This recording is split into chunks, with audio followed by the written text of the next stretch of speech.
Hey guys, welcome to Boyz Houze Take the Floor. How was everybody's week? My week was so thrown off. I don't know what's been going on the last week. I don't know what day it is. My sleep schedule is thrown off. My work schedule has been thrown off. Like, it's just been one big ball of confusion this entire week. There's not much in the news. Everybody's talking about the same thing everybody's been talking about. How was your week, guys? Comment and let us know. I noticed we've been getting a lot of views. We have a lot of subscribers, but you guys aren't saying anything to us except for privately on our social media or via our actual cell phones. So make sure you're commenting. You should be commenting right now. You're watching us, so comment. So what's there to talk about? Well, there's a few things I did forget to talk about on last week's show, and since there isn't much going on, I'll go over that. Caitlyn Jenner, she announced that she's running for governor of California. Not shocking. It seems like ever since Bruce Jenner became Caitlyn Jenner, that's been Caitlyn Jenner's MO. When we all watched the Kardashians, Bruce Jenner was like, I wasn't a big Kardashian watcher, but what I did see was Bruce was kind of the person you kind of felt bad for. They were all like materialistic and stuck on being famous and plastic and everything else that goes with that show. And he was the one who was normal, that was the rational one. And there was a lot of talk of politics, so it's not shocking that now Caitlyn Jenner wants to go into politics. But what's shocking is Caitlyn Jenner, it seems like, became exactly everything the Kardashians were, and Bruce Jenner wasn't. So again, the fact that we're running for governor now, not shocking, because it seems like Caitlyn Jenner will do anything now for attention, just like everybody else in her former household. I've heard that her sons are embarrassed because they don't think she's qualified. They're correct. But, you know, Arnold Schwarzenegger did it. He actually had some education in government, though. But, you know, it's California, so we'll see what happens. I almost don't even believe that Newsom will be taken out of office, so we'll see what happens. J-Lo and A-Rod officially announced that they are broken up. Like I said when we initially talked about the story, there isn't much to say about it. J-Lo will find a man. I gather from all the details I've heard, it was more A-Rod's fault, I guess, and whatever he was doing that tore them apart. But he just got an amazing sports contract owning a team, so I wouldn't be too sad for either one of them. A few of you have asked me to talk about the Britney Spears story.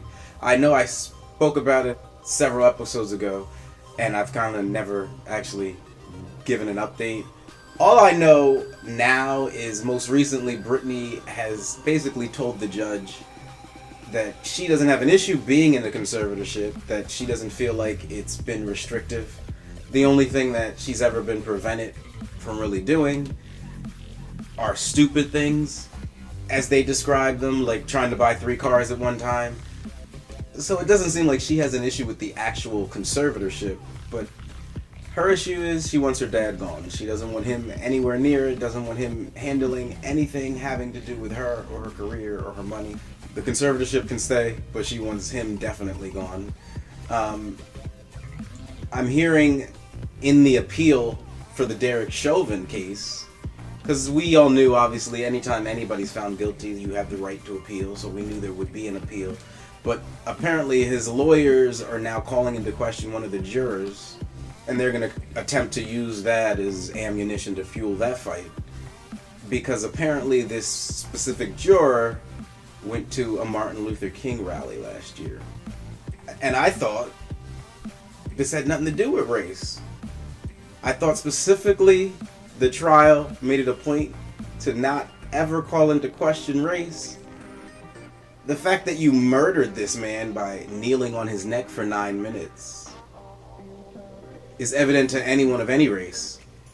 If you are a human with actual compassion, I don't understand why the fact that a juror who went to a Martin Luther King rally last summer can't be impartial because he went to a Martin Luther King rally. So we'll see how that plays out. I just really want to hear sentencing. The last couple days, all I've been hearing about is Donald Trump's Facebook and social media accounts. I think it might have been the end of last year. Most of his social media was all deactivated, disabled, or he was locked out of by the people who actually run the platforms, respectively. And the big talk now has been that Facebook has decided they're going to leave the ban on his account, but they'll revisit it in 6 months. And people have a lot to say about this, I guess, on both sides. But I think everybody's forgetting that Facebook is a private website owned by a private company, and they can do whatever they want. This idea that everybody has, this like audacity that seems to exist in everyone. Like we go out to like Walmart or Target or any other public building, and people get into these stores and act like they own these stores. These are not your homes. You're going into someone else's house. This is not a building where you make the rules. If you come into my house and I want you to take your shoes off and you don't want to take your shoes off, then you can leave my house. This is not your house. But everybody goes out, drives and goes to places, and then when they get there, they act like somehow they are running things. So if Facebook, which is a privately owned company, privately decides that they don't want anyone to use their platform, that's their right. And I've been seeing all over the place on social media, on actual news, that people are saying that this is somehow hindering on our First Amendment rights. Facebook is not a government-run company. It's a privately owned business. Facebook gave us all the right to the platform by inventing this website. If they choose to take it away from you, they're not taking away your First Amendment right. They're just taking away your ability to use their platform to exercise your First Amendment right. People keep getting this confused. You don't have the right to do anything on someone else's private platform. He has his own website, which he utilizes. There's lots of other ways that you can communicate to the world. If Facebook doesn't want him to use their method to allow him to communicate to the world, that's their right. And if you don't like it, then you know what you could do? You could also get off Facebook. That'll stick it to them. Boycott Facebook. The last year has given me a 2-word phrase: elbow room. And some of us have felt like it's been a little crowded for a while. So let us not all forget that the reason this man's accounts were deactivated in the first place is because he was using hate speech and continuing to incite a riot during an insurrection on our state capitol, which I know a lot of people still believe some made-up group of people came and did that. Not the many, many people who was hearing him for many, many months tell them to do just what they did. It's crazy to me that a lot of you guys are upset that Facebook is not allowing this man who literally lied to your face about a pandemic. I mean, we can go down the list of lies, but the pandemic is kind of an important lie to lie about. And then we have him on tape admitting that he's been lying to us about it. You don't care about the tape. You don't care about the lie. You don't care apparently about the almost 600,000 people who have died in this country either, I guess. And some of you still think the virus isn't real because this is what this man used that platform and many other platforms to tell you. And even though many of you should be intellectual enough and more mature enough to know that a politician, which many of you for I don't know, my entire existence in life have been saying are a bunch of liars, and that's all they do is lie. But for some reason, this politician, your Cheeto Messiah, for some reason, he is the man who tells the truth.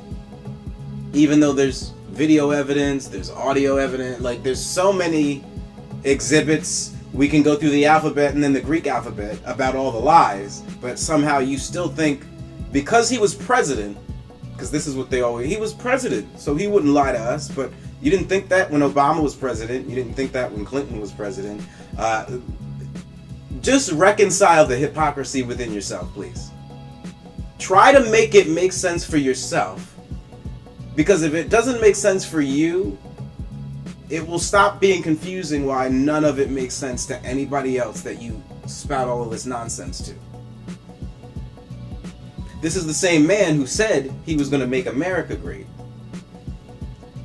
Look around you. Some of you are like afraid to go outside your houses. Is America feeling greater? I'm trying to figure out, guys, what is your end game? Imagine Hitler had a Twitter account. I would love to have seen all the people who rallied behind him and his First Amendment rights. Leave Facebook alone. But hey, we'll revisit this again in 6 months, because I'm sure we're going to still be talking about this and this man for many, many months to come. Earlier, I saw that President Biden addressed the nation in reference to his infrastructure plan, his job creation plan, his tax plan. He went through a lot of things, and I feel like a good thing he did that I haven't seen in a moment is he broke everything down in very layman's terms, very black and white understandable terms. He addressed a few things he'd seen in the media and cleared things up, because again, people don't understand nuance and just blow certain things out of proportion, take things out of context. So I think if you saw it, you shouldn't be too confused about what his plans are. If you still are, then you just maybe don't want to understand. That just doesn't live in you subconsciously, so that's probably why you still don't get it.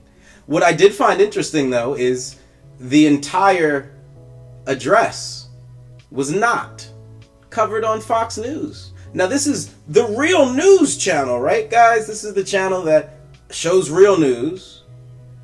Yet the President of the United States was addressing the nation and they didn't cover it, but instead what they were covering were high gas prices. Now, I touched on this in a previous episode, the high gas prices, but I'm going to talk about it one more time because I still keep hearing about it and it's really annoying. I don't understand. You guys don't understand like simple elementary school ideals. We all went to school. Like, what are they teaching you guys now in school? Like, you don't understand supply and demand? We literally shut down, I don't know, almost the world for 8 months almost. Nobody really was driving anywhere. Nobody really was flying anywhere. Businesses weren't doing it. That's kind of why we are where we are here. We're having all of these very serious conversations about what we do financially and, you know, to help everybody in this country. You guys act like you forgot all that happened. And then the country opened and everybody started driving again. Do you not think that gas prices would go up when people start driving again? Hundreds of thousands of people who had stopped driving their cars. Like, this is not hard to understand why gas prices go up.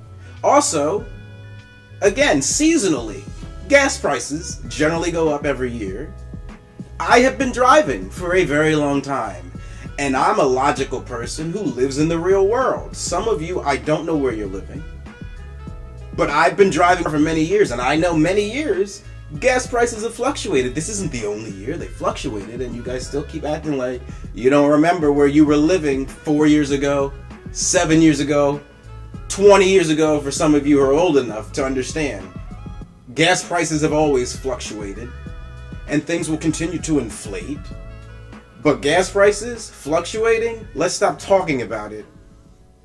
Especially in relation to who to blame about it, other than the supply and demand chain. And this is literally how capitalism works. If you guys don't like living in capitalism, maybe you should start addressing maybe your personal and political beliefs and ideals on how this country works. Bill and Melinda Gates announced they're getting divorced. A lot of people think it's weird. If you know anything about Bill and Melinda Gates' marriage, you know that they have almost a weird arrangement in their marriage. The fact that he pretty much was still with his ex-girlfriend. It was like a agreed upon thing. That I'm gonna go visit my ex-girlfriend. We're gonna go to the Outer Banks once a year and we're gonna ride quads and jet ski and lay on the beach. Now, I mean, I don't ever judge anyone's marriage because your marriage is your marriage. Whatever rules you have in your marriage are rules for your marriage. I have rules for my own relationships. I'm not in your relationship. Don't get in mine. So I don't really care what their arrangement was. But if you already seem to have a pretty open and arranged marriage, what could go wrong? What could happen that, I don't know, that you guys would want to separate? I do know that their youngest just went off to college, I think 18, 19, and generally people reevaluate their own relationship. I think the problem is people are too focused. Once you get married, you have kids. You still have to feed your own relationship. You can't make your kids and paying bills and everything else that goes with a family and running a house the priority. And I guess it's harder too, usually when people don't have money. They have money, so why wasn't their focus on actually nurturing their own relationship? Because then your kids go away and you're there still alone staring at each other like, oh hey. And so I guess now they're reevaluating, should we stay together? The kids are gone, I'm leaving. But it's just weird knowing the background of their relationship, like that they would be getting divorced, especially so late in their life. They're not old by any standard, but they're definitely not young, so, you know. Good luck to both of them. I'm sure they'll both be booed up by the end of the year, definitely this time next year, because they're both catches. And money helps. Money always helps. The big news when everybody woke up was Peloton recalling pretty much, I think they said, all of their treadmills because of all the issues apparently with all the children getting sucked in, pulled under, etc., etc. Now, I only saw one video. I don't know if there are more videos. I'm showing it now. I'm not going to play the whole thing. But all I gathered, this particular video is 48 seconds long. And what I'm watching is a video in a child's playroom. It looks like there's a lot of toys around. And then there's a Peloton treadmill. You know how much a Peloton treadmill costs? A lot of money. Like upwards of like $3,000-$4,000. First off, why is it in a kid's room? Why is that like around all the other kids' toys? And clearly we have the video because this is like on a nanny cam or some sort of security foot. I'm assuming it's there so that you can monitor your children. 48 seconds go by. The little girl is screaming. Clearly, there's no sound, but clearly she goes to run to find someone.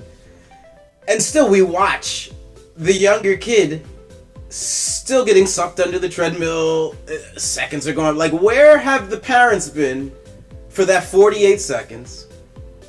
And I'm sure the minutes and minutes that led up to that video of your two young minor children playing on your $4,000 Peloton treadmill. And yet, somehow Peloton is the problem. Listen, Peloton needs to hire me as their lawyer because what I'm seeing in this video is Exhibit A in a DYFUS case. And I think maybe the respective states of all these parents need to look into that, because I don't know how 2 minutes go by of your children who were already playing on a treadmill that was running when the video started, and at no point was a parent entering the room, or a babysitter, or a nanny. There's a question here, and the question for me is about childcare, not really about Peloton and how dangerous they are to children who are laying under them because a parent doesn't tend to them. Get your kids, folks, or don't have kids. Last thing, guys, Masked Singer season finale next Wednesday. Again, if you guys haven't been watching it on Fox, you can watch it on Hulu. So if you need to get caught up, Hulu account, Masked Singer. I will be posting at some point somewhere, probably on social media, my final predictions, because you know that is my show of all shows. It's corny, but in a family-friendly, cute way. So I don't care if you think it's corny. It's my show. One of many in this house that we all watch. Make sure, again, guys, that you comment. We've been getting a lot of subscribers. Make sure you continue to tell your friends to subscribe. More importantly, also, though, share our videos. Share what we post so that your friends can see, so that they're more interested in subscribing. All right, guys. We'll see you next time. I hope you have a good week. Bye.